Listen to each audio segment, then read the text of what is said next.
Aquila. Hvis dit tag er fyldt med mos og alger, er det på høje tid at få det renoveret. Bevoksninger af alger og mos holder på fugt og kan medføre frostsprængninger i tagpladerne, som år for år gør tagpladerne tyndere. De fleste tage er gjort af så godt et materiale, at det er nærliggende at vælge renovering frem for udskiftning. Prisen for en professionel tagrenovering koster under en fjerdedel af prisen for et nyt tag.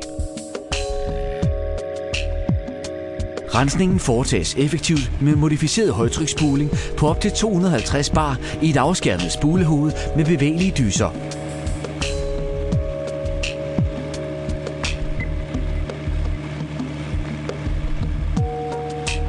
Tagpladerne dybderenses for enhver form for snavs, alger, mos og løse partikler. Hvis man vælger tagrenovering frem for udskiftning af taget, tager man i høj grad hensyn til miljøet, og samtidig spares mange penge til deponering af affald. Ved rensningen løber vandet stille og roligt ned i tagrenden, hvor det suges op og filtreres igennem et godkendt asbestfilter. Filteret bevirker, at maksimum 30 gram asbest per kubikmeter vand udledes til kloaksystemet. Efter en effektiv dybderensning foretages en afskylning med rent vand og en efterfølgende desinficering.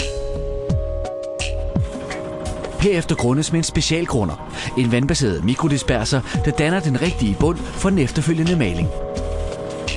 Det er en forankringsgrunder, der trækker ned i eternitpladerne og sikrer, at man lukker porerne igen. Herefter gives taget 2 gange sprøjtemaling, airless med en specialfarve efter kundens eget valg.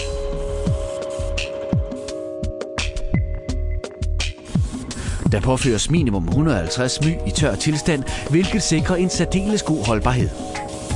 Malingen er farveægte, vandbaseret og diffusionsåben.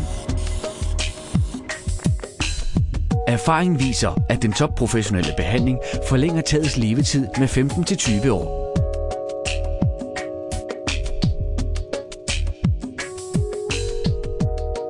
Aquila.